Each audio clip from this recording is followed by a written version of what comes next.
Your broadcast is live. All right, sweet. Let me just double check over here just to make sure. Like a space launch.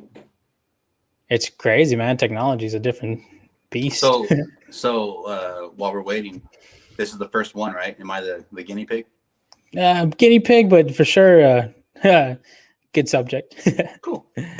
Yeah, man. First one. What is it called again? What's your show called? So I call it the A to Z experience. A to Z experience. Tell me the name. Where the name come from? It's my initials, A.L. Alex Zuniga, and then basically because we're gonna go from realtors, investors, everything in real estate. So from A to Z, man, we'll cover it all. Wait, so am I like the A? What is the A for me? Yeah, I guess A as in at the first show. I don't know. Very cool. But okay, sweet. We're live, brother. All right, man. You hit me. Let's just roll, brother. Yeah, man. So again, man, appreciate it for coming out, being the first one here. Yep. You know, we're gonna talk real estate. We'll have some questions for you. People drop in. You know, we'll just go from there. But so how do people drop in? It'll be like comments.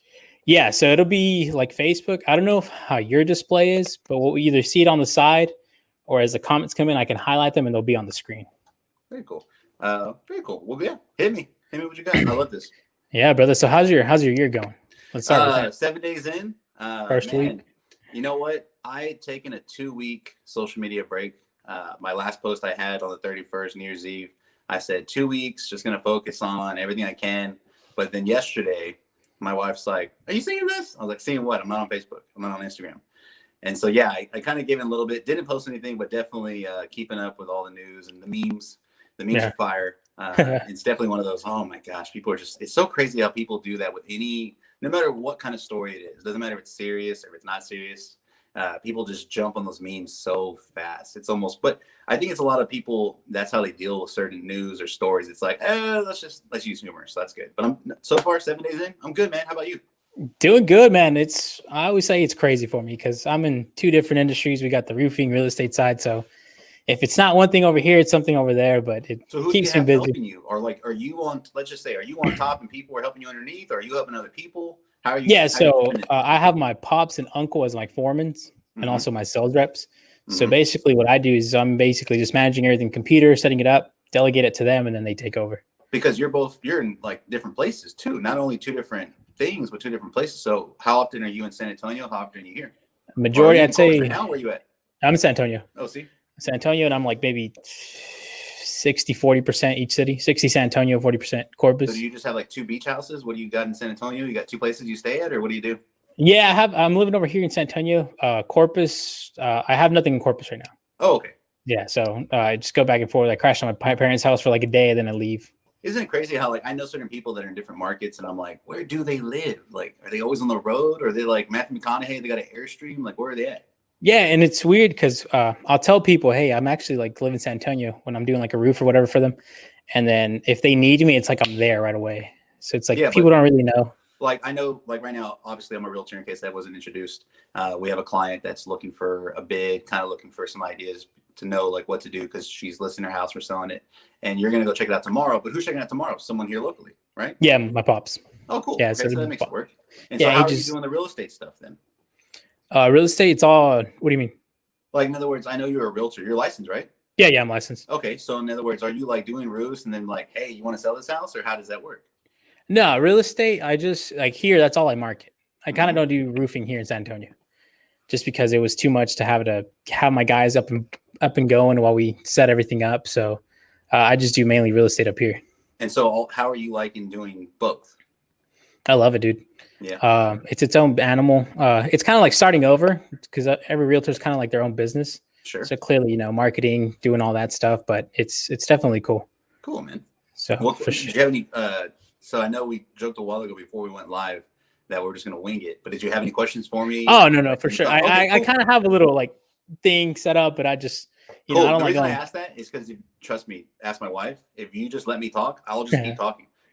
No, for sure, man. So that's what I'm saying. Feel free to ask me a question. Yeah, bro. So I mean, the first one we're gonna go into is like before real estate and everything. I know you were in the radio business. How'd you get into that? Well, I looked like you. I would wear headphones every day and I had a microphone.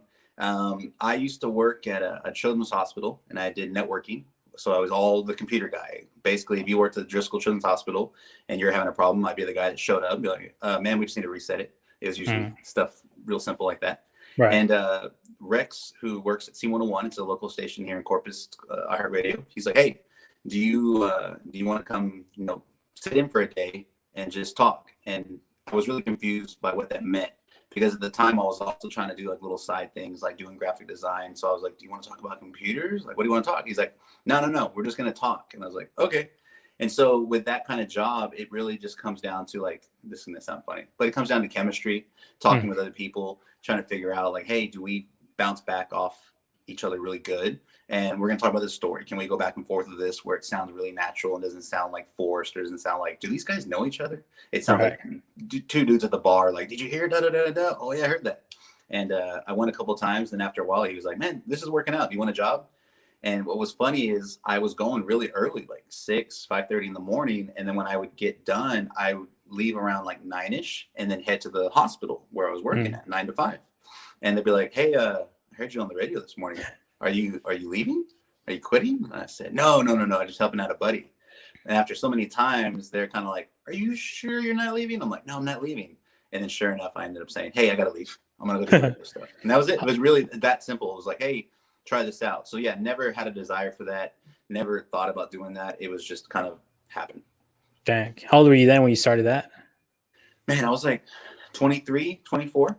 Oh, okay. And I did that for about 10 years. Oh, shoot. Yeah. So I like literally grew up on the radio. While the years that I was there, I dropped out of school, went back to school, got married, got engaged, had babies, bought a house, bought another house, got my real estate license, went back to school, graduated again. Yeah, it was weird. It was kind of like, it was like every year was something different. And basically, which is really funny because now I meet people and I never felt old. I never feel old. I feel pretty young still. But when I meet people, they're like, oh, I grew up listening to you. I'm like, I'm not that old. Like, what do you mean? You're probably my age. Like, how did that happen? Because it's kind of like, I guess in a way it's like television, right? Like you said, chemistry, you guys are based off ratings too, or no? Yeah, so definitely based off ratings, just like anything else. We have advertisers. And so, we have certain demos. So like our demo at that station was like men 18 to 34 is kind of what we would have to appeal to, which is the music and the commercials. Like it's like the beer station, like that kind of thing. So yeah, we definitely had advertisers, definitely had ratings. And, we always had good ratings. We always met the numbers we needed to and some. Dang, gotcha. And then how do you guys like, I guess, transition from like, how do you know what spots you're in, like AM spot, PM spot? That's based on the ratings, or?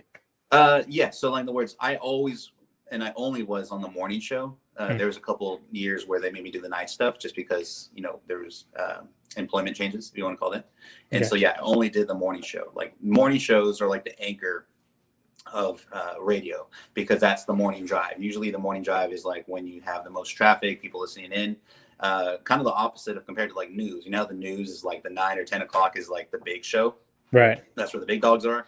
And radio is the exact opposite. In the mornings, you have all the people that are keeping people tuned in. Oh my God, I can't believe they said that. Oh, what are they going to say next? Those kind of people. Gotcha. And then like, how did I guess you said sponsors too. How does that come into play? So the more you listen to. So one fun thing about radios, of course, is, we would have endorsements, or we'd have we'd have commercials. So like car dealerships, different places would run commercials, but then there'd be other people. One big one in town is like Rock's Discount Vitamins. All right. At the time when I started, they had like 1 or 2 locations. I think now they're in San Antonio and they're in Corpus. Dude, they're everywhere. And a lot of that came from, really Rex was like the big push of that one. Me at the same time, I was like, I want to lose weight too. And so we would do like commercials together and be like, hey, you tried this product, try this product. And really it was just like honest testimonials, not necessarily like, it wasn't scripted or anything like that. So those are always really fun. Sorry, I think my cat's about the story box right there. Gotcha, man. And then it's not, because nowadays I think it was just strictly radio, right? I think now they're introducing like, they'll show I don't know what do you guys call, like talk, what would you call a radio? A host? Oh, like the actual people? So here's the funny part. Like so many times, like, you're a DJ, right? You're a DJ. And I know that's like the common term, but I was like, no, I didn't do quinceañeras. Like I was on the radio, and the term they call it was a radio personality, which sounds very big-headed, like, oh, my personality. But it was just basically, I didn't jockey any disc. We were sitting there, we pushed play on a computer. We don't really have to do much else. Ah, gotcha. Okay. So I never did quinceañeras. I don't mind doing them. I'll go host it. Yeah, for sure. And then I know there's another, you get confused quite often with, there's another Gino, right, on the radio right now? So what's crazy is there's another Gino in town that does radio. Super cool dude. He's on Z95. His name's Gino Flores, and he's been there for a long time. And so when I started, yeah, there was definitely a lot of mix-ups. Like, you're that guy. Even still today, like, oh, I listen to you all the time. Man, when y'all used to do Carmen calls, blah, blah, blah, blah. I'm like, oh, man, that wasn't me. We didn't do that one. That was somebody else, or vice versa. Because he tells me all the time, like, oh, man, all the time we get confused. So yeah, there is another one in town, and it just happened to be that way. There's not even a lot of Genos, and then it just so happened there's a couple Genos on the radio. Two on the radio. Mm-hmm. Yeah, man. And then how do you like? I know you said you were on there for 10 years. Eventually, like, what led you to go into to leave it? You know what it was? It was like I said, I grew up on the radio, got married on the radio, went back to school. We had our first baby, and it was after we had our first kid where I was really in a position where I'm like, man, you know what? There's certain things that I've always told myself when I became a dad or when I became a husband, like I wanted to do or be able to do. I think we all grow up thinking like, oh, I'm going to grow up one day and I want to be the uncle that has the pool. I want to be the uncle where everybody comes over. The reason I said that is I had an uncle that when the holidays came, everybody went to that house. Everybody went there to go swimming. Everybody went there for Easter, no matter what it was. For me, that's what I wanted. And the house I was at didn't have that. So when you do the math, you're like, well, how do I make that happen? And I really tried different things. And I was thinking, okay, what can work? What can work? But my cousin, his name's Chris Montalvo. He was the broker at Mirabal Montalvo Associates, and him and James Mirabal, which is another really, really great agent in town, a good friend of his for a long time, back when like the crash happened in 2007, 2008, 2009. They're some of like the only ones standing because they, switched over to REOs. REOs are foreclosure properties or real estate owned properties. And so they kind of stayed up top, basically, when a lot of people, unfortunately, were like, I can't cut it. We got to go. And so he was always telling me, you should just get your license. It's not that hard to get your license. It's afterwards that, I can help you, to get clients, show you what to do, how to make deals happen. And so really it was him telling me, you should just do it. Just do it. It took about 2 years to convince me. And I was like, all right, I'm ready to get this pool. How do I do it? I still don't have the pool yet. It's in the works, right? Huh? You're working on that. You're working on that new build. It is in the works. So I can proudly say like, hey, the original goal that I had was I want to be that uncle that has the house with the pool. I'm working on it. Dang, nice, man. And then you said 2 years to go into real estate. Was that like because of your courses or just you still weren't 100% convinced? It was me being lazy and thinking, oh, I'll do it later. Focusing on other stuff that wasn't important. Because I know people that have got their license and taken the online courses and they've done it in a matter of weeks. I have agents that have done it in a matter of like a month and a half. For me, it came down to I'll get to it later. And in all honesty, I didn't have an extra $150 to buy the course. It was one of those things where all our money went to rent, bills, and we had a baby. So like literally formula, diapers, all the baby stuff. Because you don't have kids, right? No. Yeah, kids are pretty expensive, in case you didn't know that. From what I hear. Dang, man. Yeah. So what was I going to say? Going into real estate, then I know there was and I don't want to be stalkers here, but there's a picture of you posted on your throwback where you're kind of like asleep on the couch. I think already into real estate. Oh, yeah. I know. Was that because you were still kind of working a side job in order to make the income come in? So for 4 years while I started getting my real estate license, started doing real estate, I can say full time, but really it was part time when I got off the air. I would still wake up 4 o'clock, go do the show from 5 to 10, do my stuff afterwards, commercials, spots, things like that. And then from there, go straight to the office. I went straight to the office because my wife was working. My little girl was in daycare, and I just wanted to be around it. I wanted to hear it. I wanted to see it. Even if I didn't have any clients, I literally had 0 deals. I had nothing going on, but I was there just because I wanted to kind of absorb the way people talked about real estate, the way people did different deals. And what's funny is that one picture you're talking about, it was always like a joke. So whenever I would go out and I would show people property, it'd be about like 3 or 4 o'clock and everybody's still doing their thing. And I would go and I would get the deal. Like, I'm not kidding. Like, I would literally like, oh my God, I can write it up now. Like, these people want to buy this house. I'm so excited. Let's go write the contract. And I would go back to the office and I would just be so happy that I'm like, I'm going to treat myself. And the thing I would treat myself to would be a nap because I was so tired.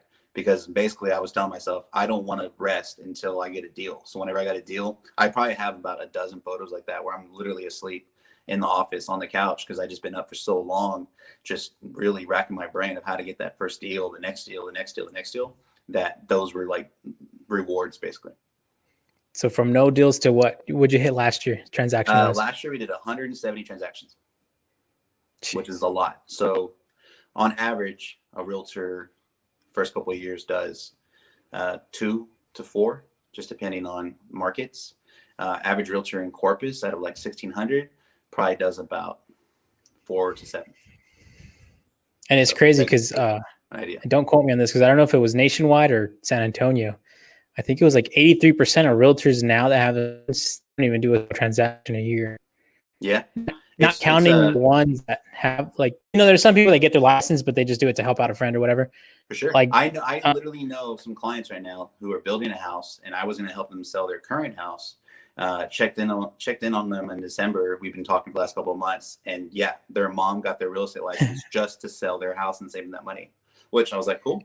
Well, good for her. I mean, she had the time, but yeah, man, it's crazy. And I think that's one of the things that kind of keeps me awake. I always keep that percentage in my mind, not being the one that sells at least, like not being one of the ones that don't sell anything.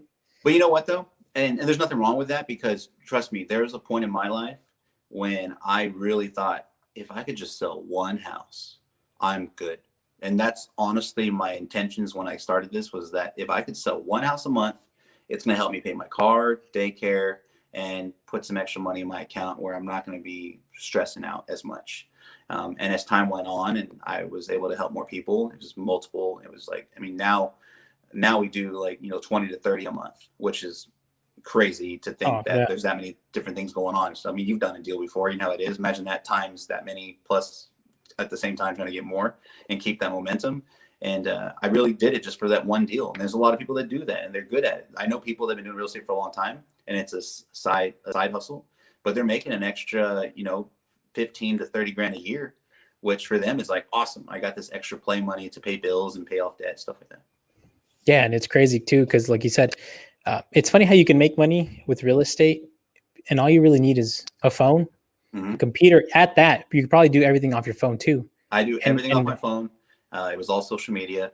And so for the longest time, yeah, that's really where it came from. I didn't have any money for marketing. I didn't have any money for billboards or bus benches, or really, I think the only thing I had marketing wise besides my social media was some business cards. And it was me wearing a suit and I looked totally awkward because I never wear suits. I'm a black t-shirt guy.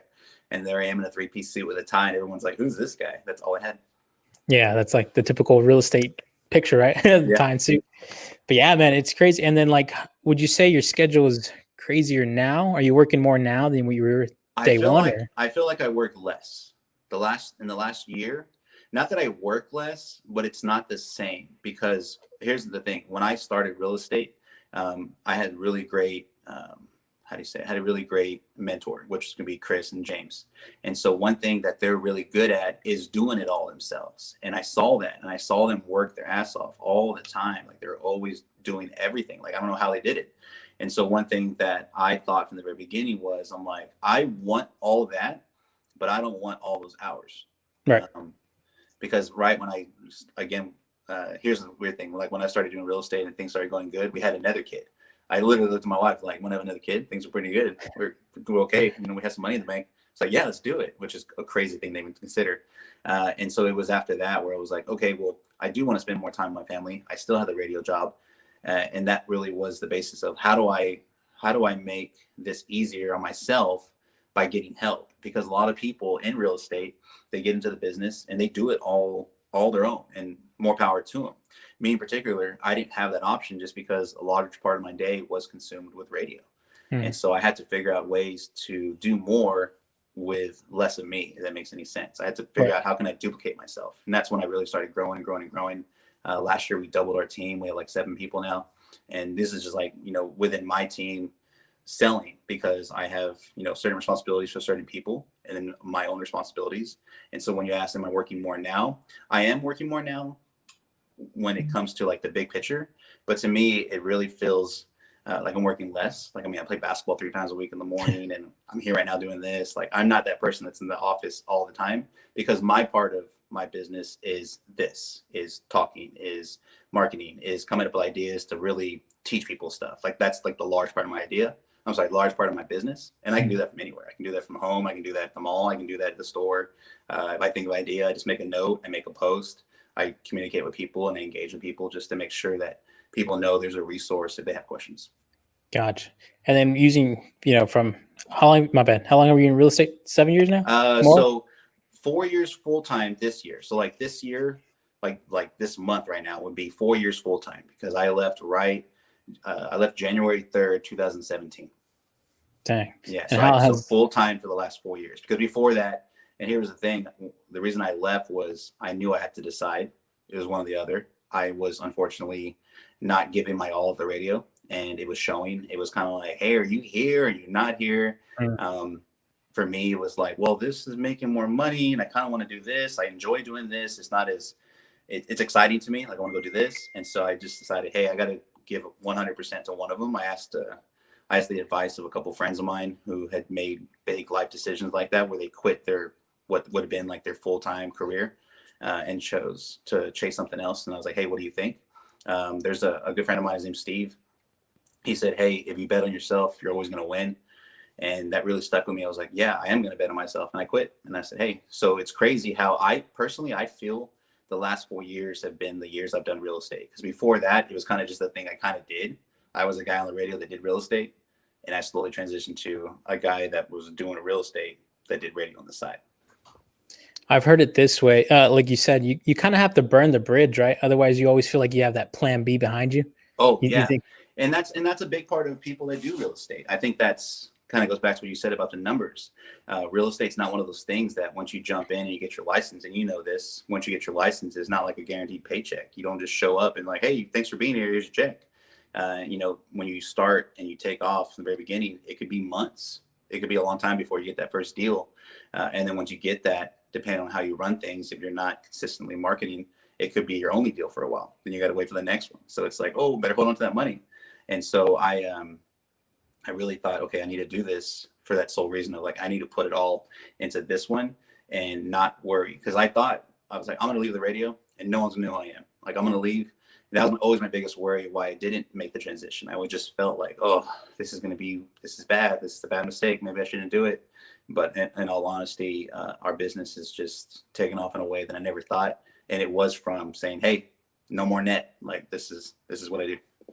Exactly. Now you went from day one to being number one, because I think you were voted number one realtor on Facebook. Oh, that's a Facebook thing. I don't know. I don't know how they work. I don't know how they work that out. But if you think about it, though, it's pretty impressive because there's a lot of realtors, man. You can go outside, throw a stone, you're bound to hit a realtor. At this point, if you don't know one, it's a little crazy. So I mean, real estate's a fun thing, and like no matter, like you said, there's a lot of different ways to make money in real estate.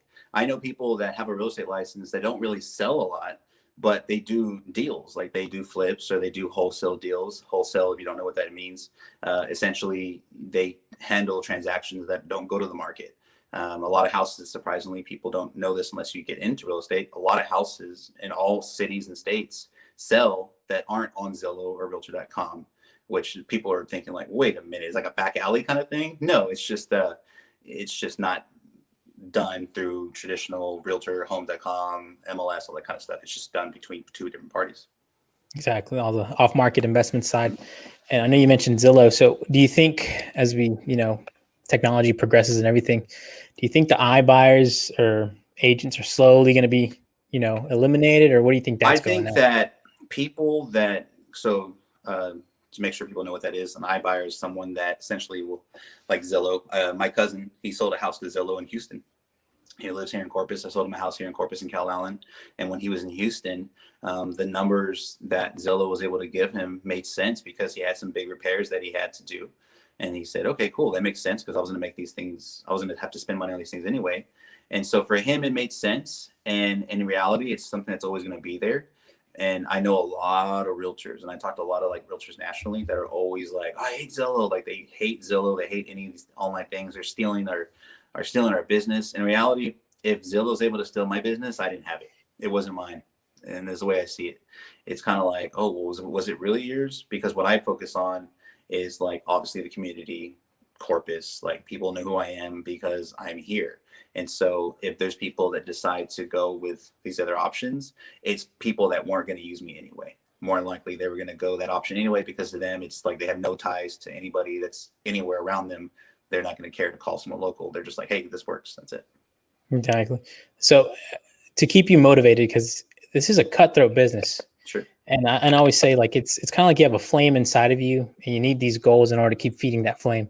Mm-hmm. How do you set yourself up to make sure you keep going, keep I tell my wife this all the time and she hates it. She hates that I'm like this, but I'll literally tell her, and I'm being very sincere when I say this, I'll tell her, hey, at the new house, I want a full court. Like I want a full court, sport court, NBA rims with lights, LEDs, fencing. And she's just looking at me like what are you talking about? And in reality, I have to put the cheese in front of me and it's got to be a big piece of cheese. I don't know how I'm going to get to it, but I know that's what I want. And I'm inching closer and closer and closer. So that's, for me, it's not always material stuff. It's just to have a comfort. I think anybody who's been in the situation where it's payday coming up in a couple of days and there's like $20 in your account and you go, well, I guess I need money for the weekend. And you go to the ATM and you pull out $400, you take the NSF fee and you're like, shit, now I'm $400 in the hole before my next paycheck. I think anybody who's been through that or lived paycheck to paycheck, you don't want to go back. You know what that feels like. You're like, yeah, I can't do that. And so for me, besides the, hey, I want this, blah, blah, blah, I'm going to work really hard to get it. It's the, I don't want to go back to that. Like I can't live that way. I've lived that way for a long time. Growing up, lived like that. And so for me, it was like, no, man, I'm not going to do that to my kids. I'm not gonna do that to myself or my wife. Like that's what gets me up in the morning. Like when I wake up, it's like, oh, got to get up. Like, is you going to be a boss today? Or you're going to be a little bitch. Like that's basically what I say. Yeah. And I don't want to sound like a guru, but it's, I'm sure I lost my train of thought right there. You need that why, like you were saying, your family. And for a lot of people, and don't get me wrong, it's not like, oh, he's doing it for a basketball court. No, I'm making a joke. My why is obviously I want to be the uncle with a pool, and I'm not there yet. And I wasn't there yet until I had to do certain things. I'm like, now I'm getting there. Like, that's really what I wanted. And I think everybody has a why, and that why can be one thing, but in reality, it's a big circle. You know what I mean? Like me being the uncle with a pool is not me having a pool. It's like, oh, it's me having this life for myself or for my kids and for my family, for everybody that I love. That's like, hey, I want to come over. I want to take care of people. Mm. And as you progress into your career, how do you start shutting off that voice? Like, oh, I'll do it tomorrow, or it'll wait another day. Like the procrastination voice. Sure. We work backwards. And what I mean by that is, like, last year, our goal was 200 houses. And I put that big goal out there because I'm like, all right, we know how many we have to have a month. Are we on track? And so as hard as it is to go through the numbers and be like, because when you actually look at the numbers of how many people we actually talk to, how many people we actually convert to actual clients, how many listings we actually sell, how many buyers that are approved actually buy. Because I mean, don't be wrong, we have clients all the time that get approved for home loan and they don't buy anything, not because they don't want to. They're just either they can't find something or life happens. They're like, hey, I got to wait. Hey, I lost my job. Hey, we lost a loved one. I mean, this year, 2020 was hard. We had people, I would say quite a few, around a dozen plus that, you know, where everything was happening, everything was fine. And then a situation happened where like a grandparent, you know, passed away through COVID, or someone lost a job because they're in the oil field and they can no longer buy. So there's all these different things that happen. And so going back to like the numbers, I had to take into consideration, we got to do this many deals and we have to talk to this many people per month to get this number. So if I knew we didn't have so many deals per month, I'm like, well, you got to get back on the computer, got to get back talking to people, got to text clients, got to ask for business. Dang. And then how do you delegate like your workflow? Because you said I think, and going back to Clubhouse, because we were on that one chat, you said you don't even touch contracts at this point, right? I haven't wrote a contract probably like 2 or 3 years, which sounds weird. I don't get on MLS. Like I just don't do it just because I know where my focus needs to be. My focus is not to be going through that stuff. I'm really good at, like I said, engaging people that comes from the radio. And I'm really good at just explaining things to people in a way where it doesn't sound like a realtor. It doesn't sound like the doctor comes in and tells you all this stuff and you're like, doc, just shoot me straight. Am I going to die? Like, what are you talking about? And so that's what I focus on. And so the way I delegate is, one, obviously I've done it all before. I know how to write contracts. People don't report me to anybody, but yeah, I know how to do all the things within the real estate business, but I also know what I'm good at. And I also know what my strengths are and my weaknesses are. And so when I first hired somebody to help me, it was like, hey, I need help kind of all around. And then over time, that position changed for her. The person that helps me, her name's Jessica. And it changed over time to where, hey, this is your duty. Like, these are your things you're responsible for. These are the things I'm responsible for. And then now, as we bring on more people, one of my second hires was my sister. She got a real estate license. It's funny how in the real estate, actually, a lot of people have relatives or siblings or spouses that help them, just because I think people that are in the real estate business have family members that see it. They're like, "Oh, you need help, don't you?" And so a lot of times those are the closest people to you. You're like, "Hey, don't hate me, but I need help." And so I hired her, and she helped us with showing properties and buyers. And then we got more buyers, and we got another person. We got more buyers. We got another person. At one point during the year, like right now, we have four or five buyers agents. That's all they do. Like, hey, here's so and so. Here's Tom. Here's Karen. Here's Sarah. Go show them a house. Go find them a house. Shoot the paperwork back to us. We'll negotiate it. We'll take care of the deal. So that's how I delegate it. Gotcha. And then how do you? I'm assuming you don't micromanage, but how do you make sure that everything's working the way it's supposed to? The numbers, just knowing like, hey, we have a thing called Money Mondays. And so Money Mondays is basically like an update, like, hey, where are you at with these clients? Where are these contracts at? What do you need from us? Who do we need to call this week? Is it lenders? Is it title companies? Is it inspectors? Is it contractors? Really keeping everybody in line. Kind of like today, I was like, hey, we need someone to go check out this roof. They got a hold of you and take care of us really fast because you're really good about that. And that's how we keep everything in line, make sure everybody's doing what they're supposed to be doing. Because I know, like, hey, you have X buyer. What's up? Like, are they not looking anymore? Do they not want to look? Update me. Mm-hmm. And they do. They're like, hey, so-and-so kind of fell off, or so-and-so's going to take a back seat for a little bit. Gotcha. And then I know there's some people that they don't train as much because they fear kind of training their competition. How do you get from like your mindset? Like, you train your team. How do you make? I wish I could hear what you're saying, but it did that thing again where it cut out. Is it still cutting out? Go ahead. Perfect. Say the question. Okay, so I was saying like there's people that fear training because they feel like they're training their competition. Sure. How do you get rid of that mindset to make sure, hey, I have to not worry about that and make sure we keep going up?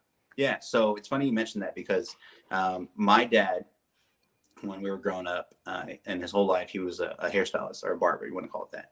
And so for a whole life, he had, and I saw that situation where he would have a salon and he would have 15, 20 stylists.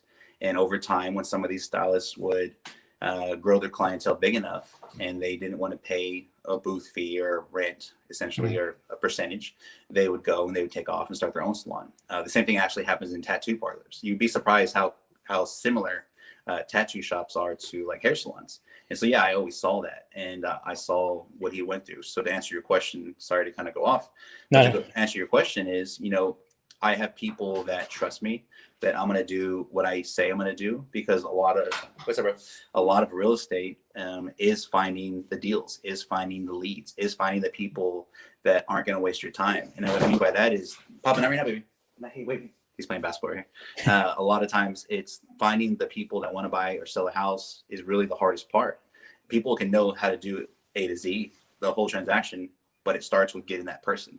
And so for me, I knew I was good at that. And I found people that are like, hey, cool. If you're going to do that for me, if you're going to give me people that are pre-approved, if you're going to give me people that are ready to go, and I don't have to do that part of the job, I'm good with that. Because if I was a realtor and I didn't want to do the marketing stuff and I want to have to handle all these different people and kind of filter through them, I would love it if someone goes, here you go. Like right now, Alex, if I said, hey, bro, don't worry about it. I'm just going to keep handing you buyers. They're ready pre-approved. They're ready, good to go. You don't have to waste time chasing people to get them to do certain things. Would you be like, yeah, let's just do it? And so for me, I had to find the right people that have the right personalities that match with me that said, yeah, I'll do that. Gotcha. And then how do you stop people? Well, how do you keep people? Let me this way. Do a lot of people go in out of your team?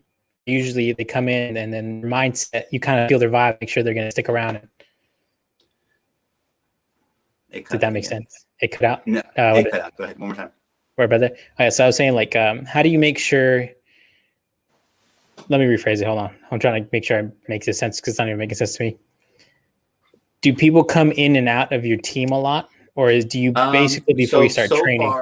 So far, the people that have stuck around have got pretty lucky and been some great people. My sister's been with us for a bunch of years. Jessica's been with me for 6 years. Gina's probably like running to that at 5. I got Abel and Nifa and James. They're like some of the newest ones. They started this year. Even though 2020 feels like a long time. Like I joke around, I'm like, how long have you been working here? And they're like a year or less. I'm like, really? Man, we've been through a lot this year. And I think a lot of people went through 2020 feeling that same way, like this is a long year. but it's definitely over the years I've had people that kind of came really quickly, and it didn't take very long to go, hey, this is not working. Like you want different things that I'm able to give, or you have different expectations. And so really from the beginning, I let people know, here's exactly what's going on. I'm very upfront. Like, hey, here's how it works in our team. If you're cool with that, cool. If you're not, then hey, this isn't you. I've had people that want something that is literally impossible, and like, we can't do that. And so really it's just personalities. And for us, it's like a family. Like, honestly, we had breakfast all today just because we try to every couple of weeks have like a lunch or a breakfast just to kind of go back and forth. Hey, what's going on? What do you need help with? I'm here if you need me. And I know right now to get together with anybody is kind of hard. And so we just, we got to make sure that connection's still there. So that way they know I'm there and they know they're there. Yeah. Gotcha, man. Hey, I want the thing, baby. Go inside. Is that little Gino? Yeah, I got the Chris is little Gino's godfather, and he's like, hey, the Christmas present finally came in, and it's like this really cool like NBA arcade thing. I've turned the camera, but I'll probably drop it, but it's really cool. I put it together all last night, so he's been playing it. So that's what Nice, man. So I know I think it's 60K that you have across all social media. How do you keep up with it? A lot of it's through Messenger. I really try to, once a conversation starts and it gets past the point of like, hey, this is going to be something that, they want to buy or they want to sell, like really do, I try to move them over to my phone. So I have like basically funnels. I have a ton of funnels, ton of landing pages, ton of online guides. That way I can almost have a conversation with people without actually having the conversation. And what I mean by that is like everything that I would tell someone during a conversation of like the first couple questions, I have it in print, I have it in video, I do live videos. I kind of, I create the connection here. And then once I actually get people that are ready to do something, I move them over. And that's how I would say I handle it. So it's not just like all over the place. Like I can tell if someone's just, hey, cool, see you in 3 years, or hey, I need to go somewhere now. Like my lease is about to end in 2 months. What do I do? And so that's how I filter it. Gotcha. Because you said you don't have a CRM, right? You said you run it out of MailChimp. So I have I have landing pages and a website. Easy Agent Pro is like the power behind GinoMontalvo.com. And so through those web pages, it filters through funnels, and either they go to the seller's funnel, or they go through a buyer's funnel, or they go to like a credit repair funnel. And so once it goes through there, they get into there's systems behind all that you can consider a CRM. I just don't have the traditional CRM that most people are used to, where it's like, I got this database and I send out 1 million emails a day. Like I send out a bunch of emails, but not like the way some people do. And the reason I don't do that is mostly because I don't want to seem generic. I don't want like these random things to go out. And then like have you ever got emails that are like on automatic drips and it has like the first name? It's like, oh, they messed up there. Like I just want it to seem real all the time.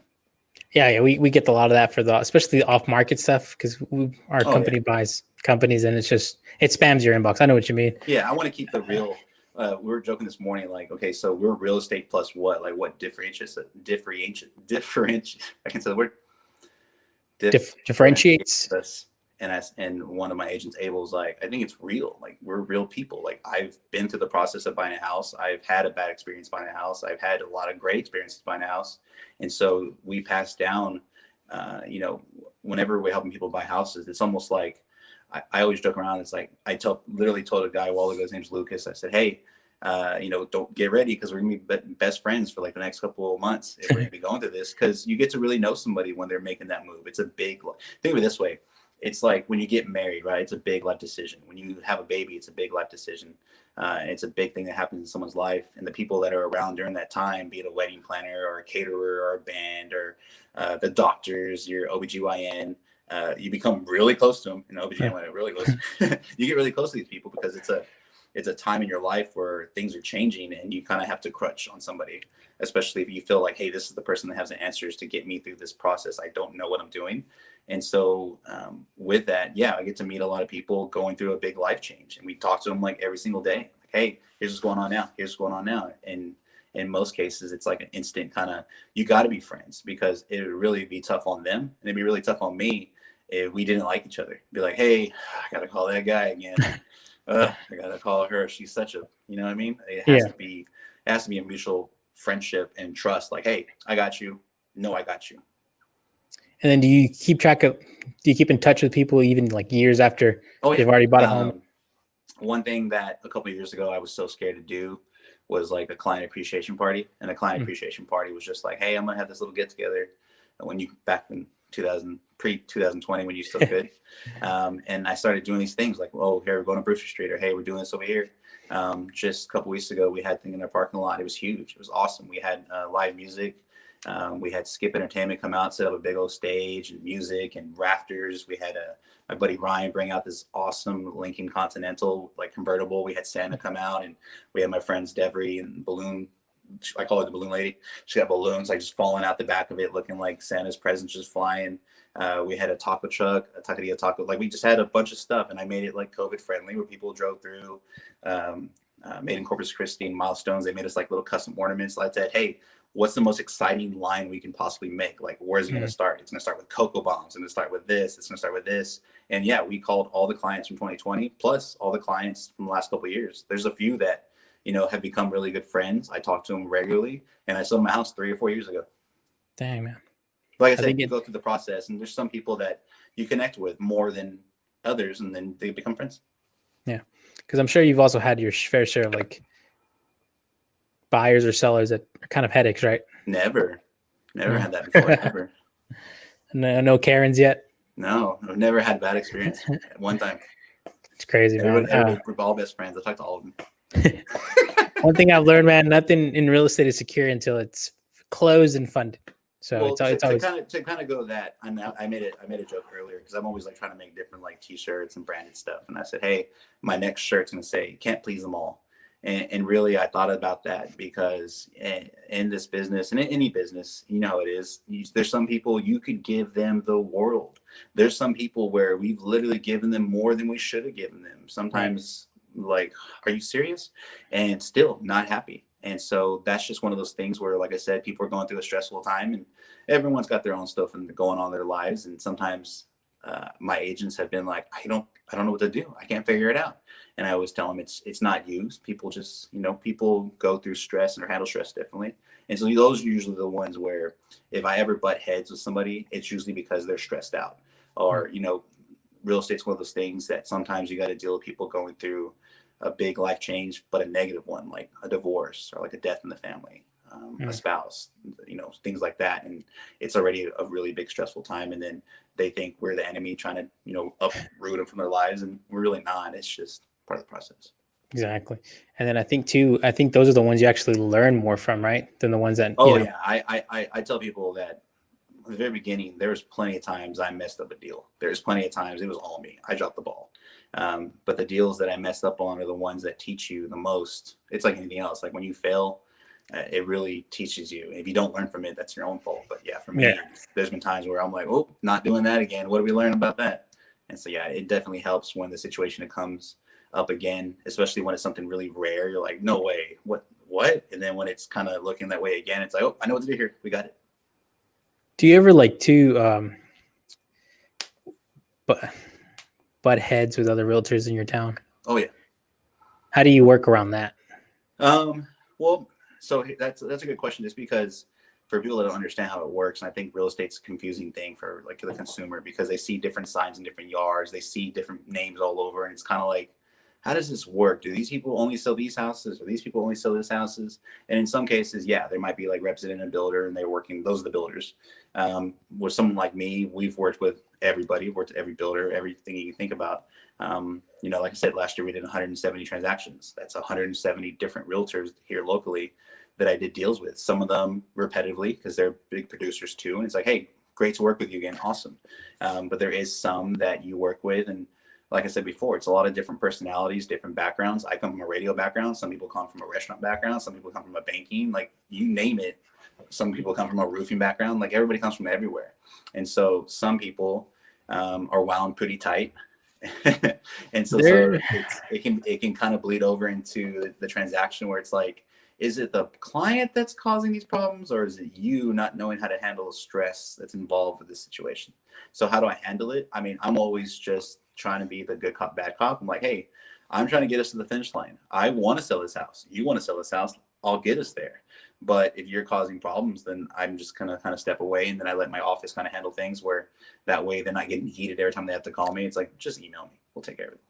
Yeah, man. Because There's some divas in this business. It's hard, And and just different personalities, different expectations for, and then also it's like this too. Like I think in any business, I'm sure in the roofing business, you know, people that don't do a job the way you would do it, and it kind of makes you upset. You're like, wow, you're really making me look bad because people are going to think I'm like you and I'm not.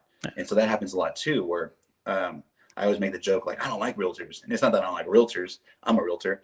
It's I don't like the stereotypical used car salesman type of realtor, and there is a lot like that, unfortunately. And so it sucks that those get more attention sometimes than the good ones.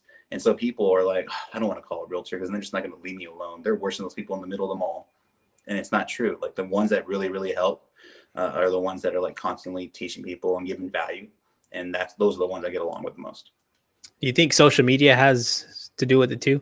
Because I've noticed some, not all, of course, like the more followers they have, then they start thinking they're like ego. Top. Yeah, I there mean, you go. I know people that don't have any followers, but they have a big ego. And so that just really comes with how they grew up, how they were raised, like if they were taught to be humble or they were taught to just like treat everybody equally. You know what I mean? Yeah, for sure. And then I know too, you're with Luca, right? Mhm.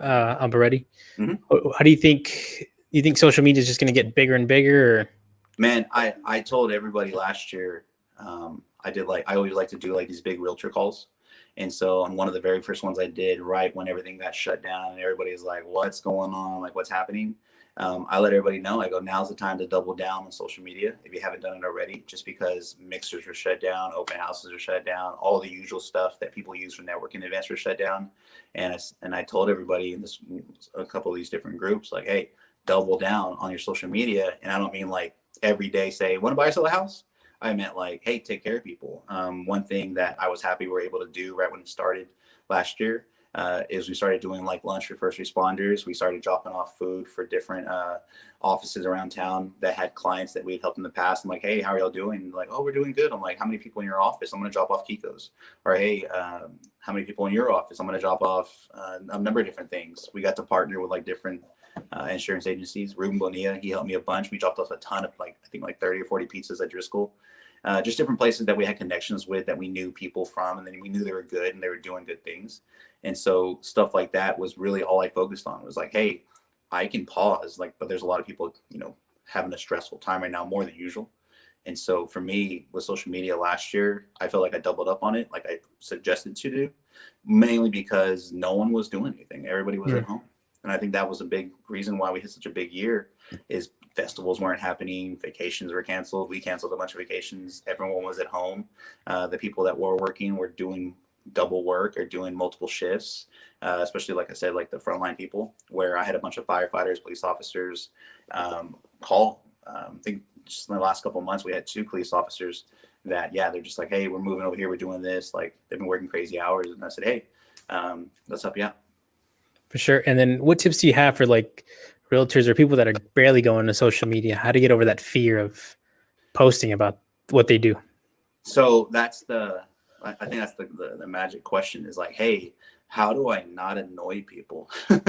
Because a lot of times when you're in sales, if you're new to sales, asking people for business or knowing how to go around that is really nerve-wracking. It's like, I don't want to annoy my friends. I don't want to call these people and them just hang up on me. Like, I like these people. I want them to keep liking me. How do I not have them hate me?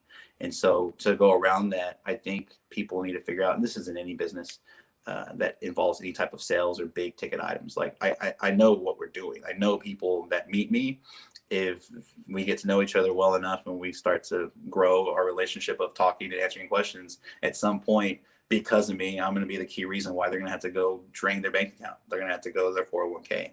And so I think giving them confidence, knowing what they're doing is an investment or what they're doing is smart, or hey, this is part of being adult, is taking on these responsibilities that at one point I'm sure scare a lot of people. For me, that's what I tell people, like, hey, if you're going to do this, do it because you're taking care of people. If you're doing it because you're trying to make money, it's going to come off like you're trying to make money.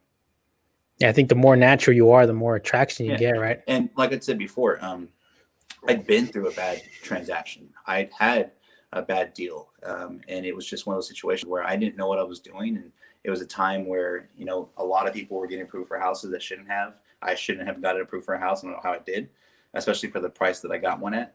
And so it was a really bad experience, and it put me in a position that got me really in the hole.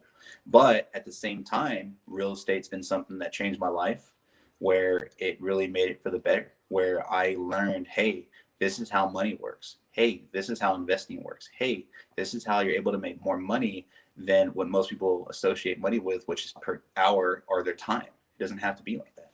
And so for me, because it's changed my life that way, I hate to say, like, oh, I'm so passionate about real estate, because people will say that no matter what. Yeah, No, no. I love it. Like, I love the fact that I have friends who have been in that same situation, the paycheck to paycheck, or they got all these bills are stacking up, they don't know what to do. They're throwing money away. They've been in apartments for like 7 or 8 years. I have friends that have done that. And through time and through listening, hey, here's how you can do it.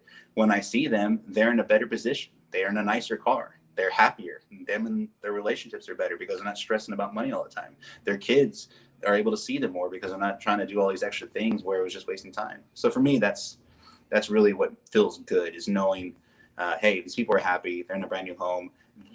I'm giving them the opportunity to be the uncle with the pool, or be the sibling that has the house we do Thanksgiving at, or the place where they have birthday parties for their kids, and they don't have to worry about being loud because there's neighbors downstairs. That kind of thing.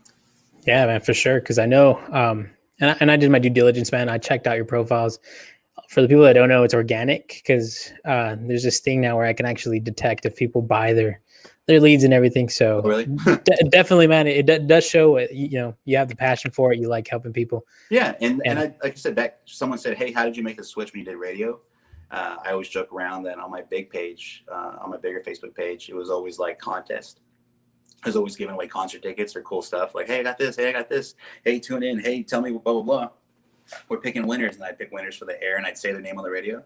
And then really one day it was like, flip, hey, who wants to buy a house? Here's what I learned about when I bought my first house. Hey, I can help you because I know these things. And then it was just like, oh yeah, I know that guy. And that's kind of how it helped out. Dang, man, definitely. So what do you see yourself for this 2021 year? What goals do you have? So like I said, we always get those big ass goals, right? Like, hey, what do we want to do? So this year we have some cool stuff coming up with some of the different builders in town. I hate to say this because I know most people won't like that, but you'll probably see our name a lot more in different places, which is the name of the game, and also probably in different cities like that. For me, I told my team today, and this is a really lofty, crazy, people will be like kind of goal. I told them, I said, my 5 to 10 year goal is to have our team and our company be the Whataburger HEB of real estate in Texas, which is a very huge, lofty, shut up, sit down kind of thing to say. But reality, the same way I've always put big goals and, you know, gotten past that and then set another one, that's where I want it to be. And there's no reason, I think that's what it should be. You should keep going, because I'm not one of those people that's like, I'm cool. Like, that's it. I don't want to sell I don't want to do any more than I've already done, because I'm also the type where I want to share the pie.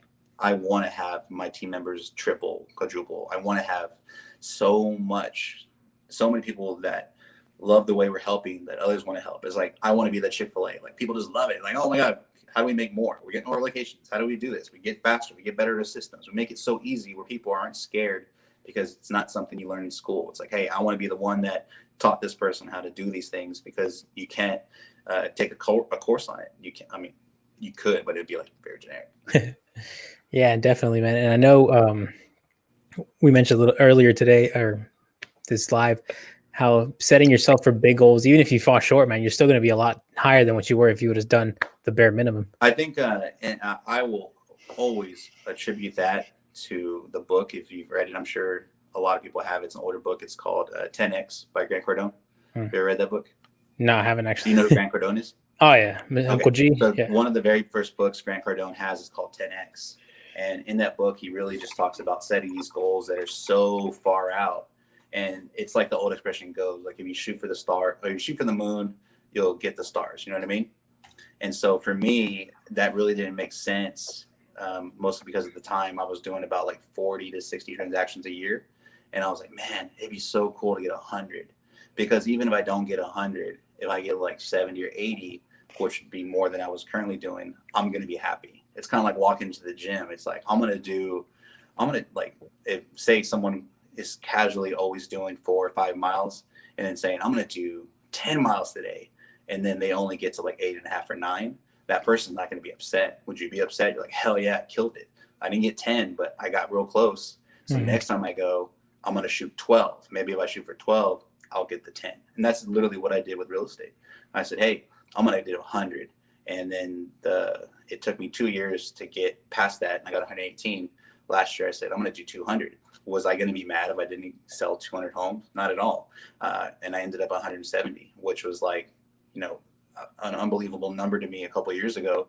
But it was because I put that number, and I basically told myself, there's no roof. Like, there's nothing above me. Like, I can keep going. That number can be 300. So like this year, the number's 300. But I mean, I know people that do that in San Antonio. I know people that do more than that in San Antonio, and that's 2 hours away. And so that's why I'm like, well, if I'm going to do more, guess where I got to go? Yeah, definitely, man. So I know you mentioned Uncle G. Does your team set like specific goals for themselves too? For sure. So the way I work is, and this is a little bit different than some teams that I've seen that do real estate, it's like, hey, you're only working on my deals. You're not allowed to have your own deals. You're not allowed to have your own listings. You're not allowed to have your own clients. If you're doing them, then if you're doing that, then I'm going to tax you. Is the way some teams work. For me, I tell my team, I'm like, I don't want you to work for me forever. I want you to be your own person. But let me show you how this all works without burning you out like most people do when they do real estate, because they're doing it all themselves. Let me show you how all these things can happen, to where that way you can learn how to be your own. And then basically I would have to get new ones, which, you know, there's learning curves, but at the same time, I'm able to pass on what I've learned to somebody else. So yeah, so that way they can be their own. Gotcha, man. Yeah, for sure. Dude, we're about to hit that 1 hour mark. I guess if you have any tips for like the newest agent or somebody who wants to jump in, what would be like the number one thing you'd think they'd have to pursue that first year?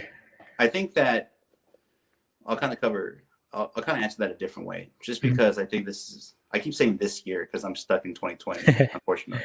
2020 was a year that people really realized what they were made of. And what I mean by that is, some people realize like, wow, we don't have any savings. I got laid off. I don't know what to do. And, you know, we realized like, wow, maybe I shouldn't be living this way, spending excessively. Maybe I should save more. I think a lot of people realize that maybe I'm not really passionate about this job. They were able just to let me go so easily. And so to answer your question directly, what I would tell someone getting into real estate, I'd really apply it to anybody that's doing any job that's new this year. We have a lot of people that are switching careers. I know people that, like I said, I know people that come from all fields that do real estate, mostly because it's like a low entry kind of deal. It's like, hey, pay these courses and get your license and then kind of go at it. But I think people are going to be doing all kinds of different jobs that maybe they never thought they were going to do. And then some of these jobs might be something that excites them. It's like, oh, I've always wanted to do this. Now's the time to do it. So I think for anybody that's getting into real estate, do it for the right reasons. And if you do it for the right reasons, it'll be easier. If you do it for the wrong reasons and you're just trying to go after the dollar, it's not one of those jobs. Like, it's a personal business. It's a big relationship business. And if you don't know how to treat people right, then it's just not going to work. Because there's people that sell cars. You know, it's a fast transaction when you sell cars sometimes. I'm not talking down about car salesmen. What I'm saying is, when someone buys a car, it's a quick transaction. It's like you walk in, you get approved, you get the keys, you go. But when you do real estate, it's a long, like right now that was Jack, right? Did Jack just comment? James right? Sandoval. James. Oh, see, James I know for a long time. And like James knows how it is. You have to have these relationships where people trust you. And so when you have that relationship, that's when the business comes. It doesn't come off the bat. Like, I have to grow relationships all the time. I constantly have to keep, you know, the connection between me and someone that is asking a question. I don't want them to feel like, oh, I left them hanging. You know what I mean? Like, I have to be there when they ask the question, because sometimes people ask me stuff and they're not necessarily buying something right then, because I'm not selling them anything. I'm just letting them know, here's how you do this. And then when the time comes, it could be a year later. I've had clients where, this is crazy. I have clients that have bought houses recently, and I can go, like, my text, I never delete stuff. And so what's crazy is they'll text me, and I'm that person that doesn't delete stuff. So I can go, hold on, and I'll send them a screenshot, and it's from like 2016. I'm like, dang, look at this. Like, if you asked me a question back in 2016, you were renting at the same place you're renting at now, or hey, this was your situation then, and I'll send them a screenshot. They're like, that's crazy. And what's fun to me, I love those ones, because what I'll do is like I'll have a transaction close, and then I'll post the screenshot. I'm like, this is how it started. It started with a question this many years ago or this many months ago. Real simple question, probably a question that a lot of people have, but are too afraid to ask anybody. And that question led to buying a home, selling a home, making more money than they've ever made before, because they didn't realize they could invest in a property. So that to me is really exciting when I get to see the friendship over years or the relationship over time, even if it's just a quick back and forth, it's there, it planted the seed, and then years later, it's like, I'm going to do it. And then here we are. Exactly. And that's kind of like what James said too. He says, it's not a transaction for me, it's a friendship. Yeah. And it is, because, you know, it's cool. I have a lot, we're a big referral business. Like, or a lot of our business comes from referrals. And a lot of these referrals come from people that I've never helped buy a house. I've never helped them sell a house. And some of them I never even met. But because they saw me put information out there, I did a live video, they told somebody at work, like, hey, you should call that guy. Like, he answers questions all the time. Like, you have a question, I don't know the answer, call that guy. And so I'm very thankful for the people that are on social media, because they want to learn. They want to, you know, they want to do things, and maybe it's not their time, but maybe someone around them, it is their time. Dang, man. Appreciate you. Yeah, man. I mean, anything else you want to say? No, before? I like doing this stuff. This is fun. Like, my wife's like, oh, what are you doing? I'm like, oh, I'm doing this. And I enjoy doing it because, like I said, I've learned things the last couple of years that have changed my life, that are easily, what's the word when you can like copy something when I copy something? It's very simple what I've done. Like, hey, I tell people, this is what I did. Here's how I made money off of this house. Here's how I made money off of this house. Here's why I did this. And so it's very transferable to anybody. It goes across the board for anybody that's looking to make a change. And so the last thing I will say is that the one thing that is fun to me, and that I can't stress enough, is that when people buy houses and they go through the process, it really changes them. And for the reason that whenever you go talk to a lender or a bank and you say, hey, I want to borrow money to buy this house, can I borrow money? And the bank is either going to say, hey, you're ready to go, we checked your credit report, you're all good to go. Or, in, you know, a large case of the times, it's going to be people that need to work on their credit.